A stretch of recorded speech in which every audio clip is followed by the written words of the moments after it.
Oh, good morning. It's Friday, December 16th, and I am Kenny Bulkari, your host of the party. So what's happening today? Oh my God, what a disaster it was yesterday for stocks.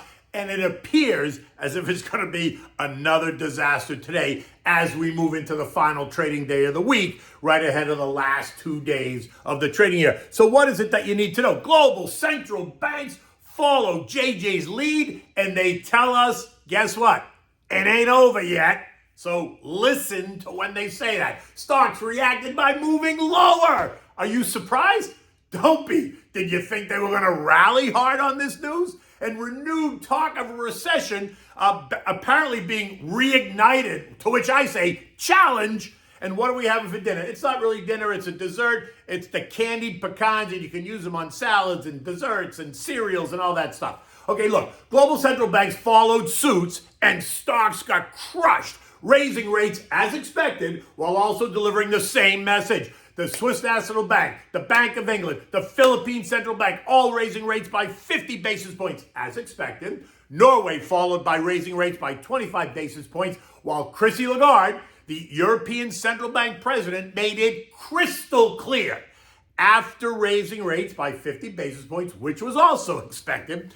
She noted that 1/3 of the team, of the ECB team, had opted for a 75 basis point hike. And after much debate, apparently, the governing council ended with a compromise on the size of the hike, but prioritized the message of future moves, which is continued hikes, and made it very clear that they will start to reduce the balance sheet. Does that sound familiar at all? Because it should. She mimicked JJ and what the Fed said. And again, she said months ago that she would follow the Fed's process when the time came. And apparently the time is here, and she did. In the end, the global messaging is the same. They have more work to do. Global rates are on the move higher. And in her commentary, post the hike, she said, and I quote, "Anybody who thinks that this is a pivot by the ECB is wrong. We have longer to go, and we are in it for the long game." That sounds eerily familiar, doesn't it? I mean, think about that. Think about what she said. Anyway, she made it clear that while the decision slowed the increment of increases, just like the Fed, it did not slow the pace of continued hikes. Just like the Fed, she delivered a message of strong anti-inflation language that included additional 50 basis point hikes in 2023, saying that there was wide support for this strategy. So, can you hear me now? Hello? Global stocks fell. European stocks down on Thursday. They're lower again today. U.S. stocks got clobbered yesterday. The algos, not knowing what to do, did what you expect when they can't figure it out. They go into sell mode, the path of least resistance. Buyers see this and step aside. In fact, the algos do this for you, right? They automatically pull the buy interest out, leaving a void in prices and in demand, sending stocks tumbling and significantly lower. By the time the closing bell rang, the Dow had given up 765 points, or 2.2%. The S&P down 100, 2.5%. The Nasdaq gave up 360 points, or 3.25%. The Russell lost 45 points, or 2.5%, while the Transfers gave up 390 points, or 2.7%. Now, while all these stocks closed lower, they didn't close on the low of the day, if that makes you feel any better. It was ugly. Sectors that are down the most on the year, that had found buyers, like the bottom fishers, ahead of what they thought was going to be a more dovish Fed commentary all around, got slammed the most. Tech, that lost 3.75%. It's down 26% year to date. Communications lost 4%, down 39% year to date. Consumer discretionary, the things you don't need, they lost nearly 2%, leaving it down 33% in the year. Retailers lost 3%, down 31% in the year. The growth trade, SPYG, gave back 3%, leaving it down 28% in the year. The semis down 4%, leaving them down 33% in the year. Again, confusing to me on the semis, but cybersecurity gave up 3.3%, leaving it down 25% in the year, and the list goes on. Basic materials lost 3%. Leaving it down 12% in the year, while industrials lost 2.4%, leaving it down 7% in the year. On the idea of not only a U.S. recession, but now a global recession. which is comical because the majority of analysts have been calling for a recession all along, even though JJ told us it's unknowable whether or not we're going to enter a recession. And like I said yesterday, is history not a guide any longer? Does JJ realize that when the economic data begins to weaken and the yield curve completely inverts every single time, the result is a recession? Let me remind you, some of the eco data is weakening, and the ones that aren't will fall in place in the months ahead. And the yield curve is inverted and has been inverted for 7 months. But throw history out. It's different this time, I'm sure. Can't be a recession coming. How could that possibly be? Now, the contra trades, right, had a great day. The dog, which is the short the Dow, was up 2%. PSQ is short the NASDAQ, up 3.3%. And the SH, which is short the S&P, was up 2.6%. Oil, the rally ended after central bankers made it clear that they will continue to tighten, hoping to rein in inflation, reigniting the global recession fears, which I find interesting because all they're saying is that the latest move reignites those fears. I'd say that they were never extinguished. There was never a reignition. There was an admission that they were wrong. And so the stocks, like stocks, oil traders took some recent profits off the table, right? Remember, oil's been up about 10% in the last week.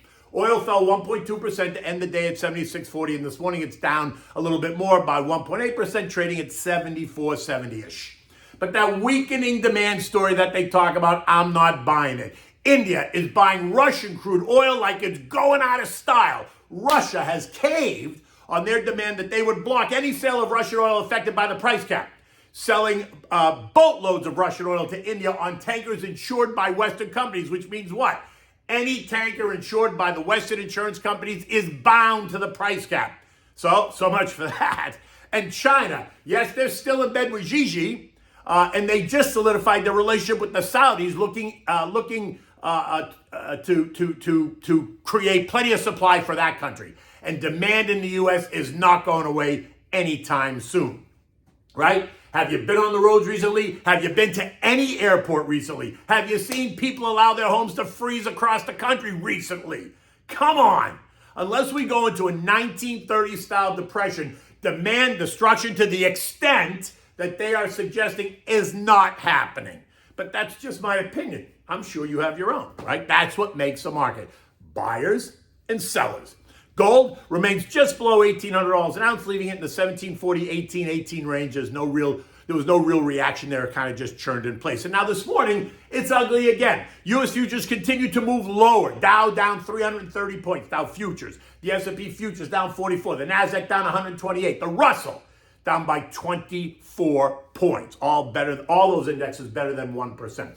Eco data today includes the S&P manufacturing and services PMIs. Both are expected to be well in contractionary territory, which is sub 50, right? So at 46.9 and 46.5 respectively. It's also the final triple witching of the year. That's when 3 sets of option trades simultaneously expire or need to be rolled over. It causes a surge in volumes, but doesn't usually cause major dislocations. But today might be different.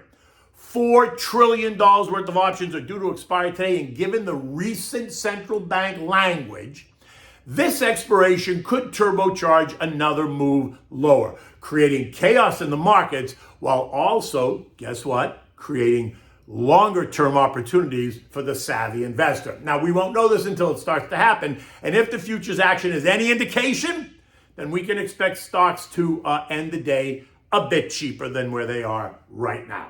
European markets are lower this morning as well. Not huge, but the trend is down, not up. Investors there need to process the latest central bank statements, and then they need to decide if these moves are correct and if it's going to tamp down inflation. In the UK, the downturn appears to be easing. The latest composite PMI rose unexpectedly to 49, up from 48.2. But it was really a mixed bag, right? The services component rose while the manufacturing component fell.